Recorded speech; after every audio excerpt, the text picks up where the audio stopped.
جی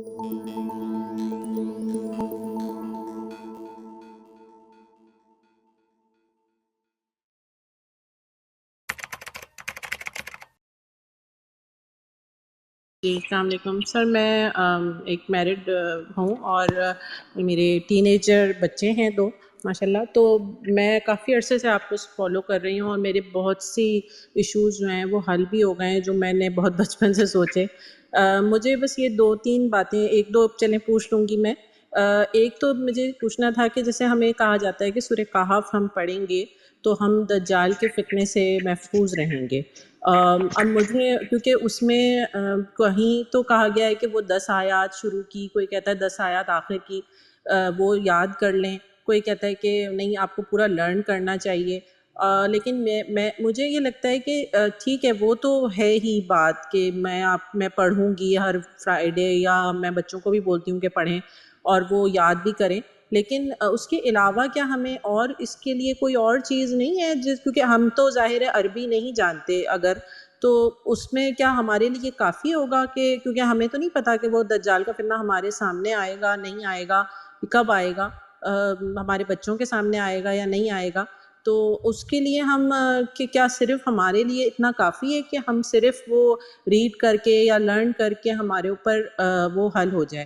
اور دوسرا کویسچن ایک یہ ہے میرا کہ میرا 10 ایئرس کا بیٹا ہے، تو وہ مجھ سے پوچھ رہا تھا کہ ماما جو لوط علیہ السلام تھے ان کی کیا اسٹوری تھی، اور مجھے جو ہے وہ انٹرنیٹ سے ان کی اسٹوری پتہ چلی ہے، تو اب آپ بتائیں. تو میں تھوڑا سا ظاہر ہے کنفیوز ہو گئی اور مجھے یہ ہوا کہ میں کس طرح اس کو ٹیکل کروں، یا یعنی اب مجھے ظاہر ہے مجھے تو یہ یاد ہے کہ میں نے جب مجھے اسلام میں انٹرسٹ ہی ظاہر ہے وہ تو ایک بچپن میں سے ہوتا ہے، لیکن اصل انٹرسٹ مجھے جب ہوا تھا جب میں نے 9 کلاس میں قصص الانبیاء پڑھی تھی.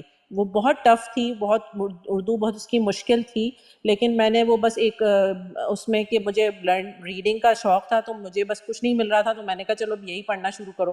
تو وہ میں نے بس جب شروع کی ہے تو مجھے بس اتنا زیادہ اس میں وہ ہونے لگا کہ میں بہت زیادہ جو ہے انبیاء کے اس میں آنے لگی کہ ان کے ساتھ کیا ہوا تھا کیوں ہوا تھا. وہ بہت سی چیزیں مجھے سمجھ میں نہیں بھی آئی تھیں، اور اللہ آپ کو جزا دے کہ آپ نے بہت سے میرے سوالوں کے جواب بھی دیے.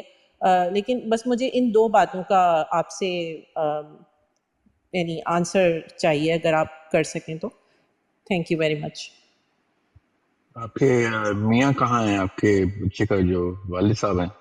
میاں تو میرے یہیں ہوتے ہیں، لیکن وہ بھی ظاہر ہے وہ کہتے ہیں میں کوئی ایسی بات کر دوں جو مجھے خود بھی ظاہر ہے کنفرم نہ ہو، اور وہ تھوڑا سے ذرا سے کنزرویٹو ہیں. وہ کہتے ہیں یار جب بڑے ہوں گے تو ان کو پتہ چل جائے گا یا ان کو کتنے بڑے وہ ہوں ہو گے؟ جائے. بڑے ہاں ہو گئے ہیں وہ تو یہ سوال اب کیا نا جیسے انہوں نے. اب دیکھیں جیسے میرا جو بڑا بیٹا ہے وہ 16 ایئرس کا ہے.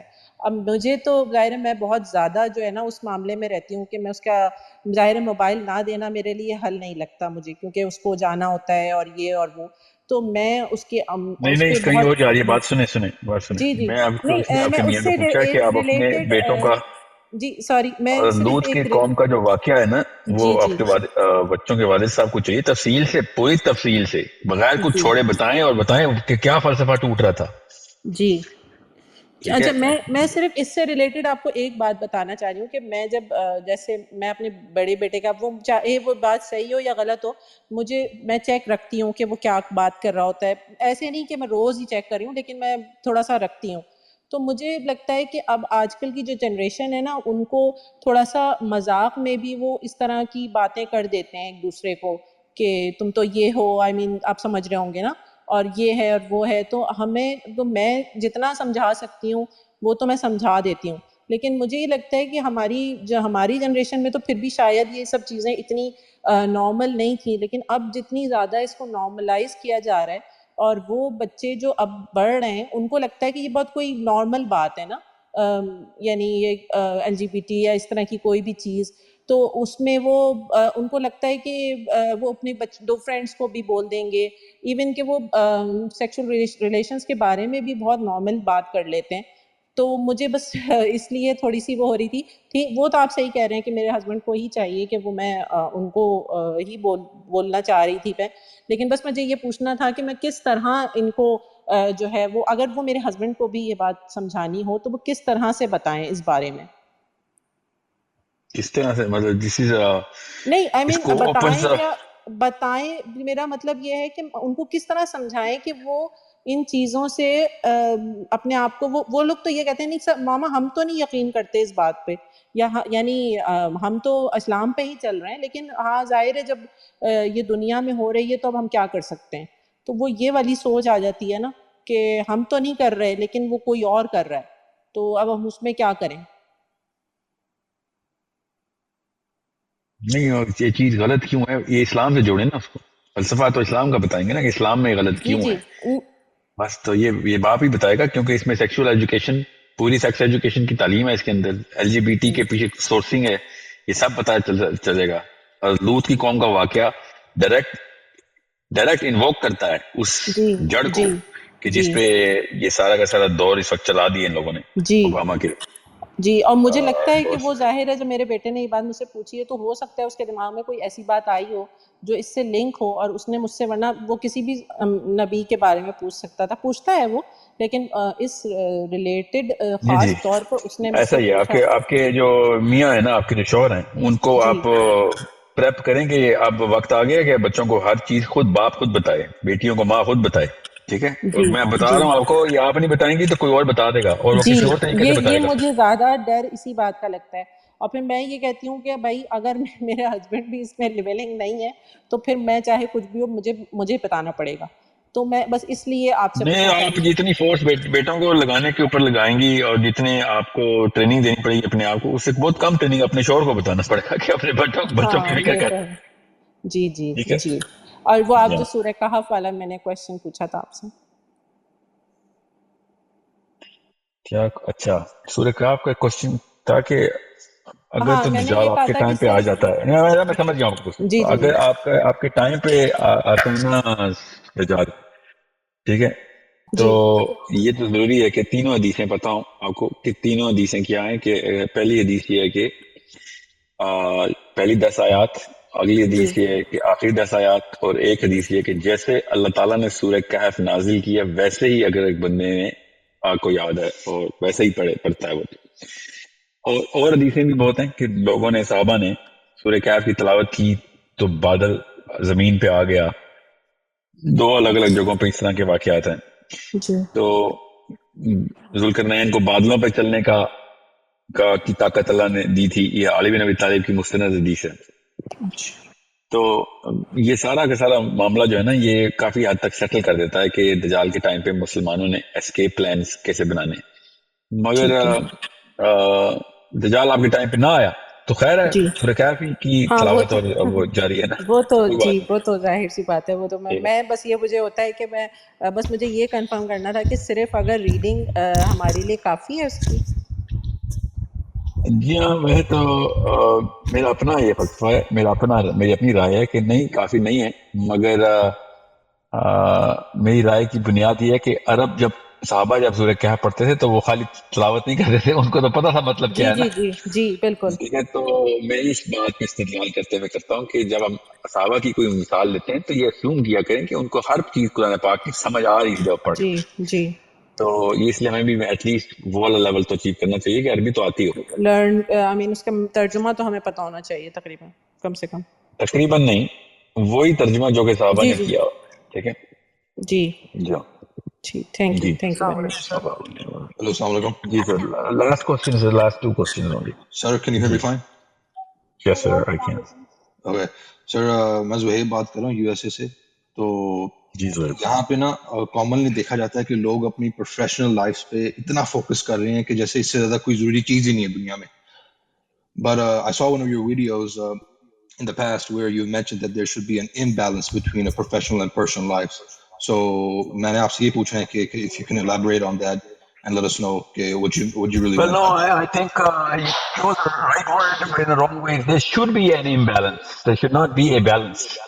Right. There should be an imbalance between your professional careership and your uh, motive to be alive, right? Now we actually dispositioned ourselves that we are alive because we need to make money. Well, that's not why we are alive. Any sane man will tell you that. Any man with money will tell you that. Any man who has enough brains and no money will also tell you that. So it's not the reason of why we're alive. Otherwise, people with money would have achieved a lot more in their quality of life as well. On the contrary, more money you have, after a certain threshold, it starts to deteriorate every single thing that you represent as a human being. So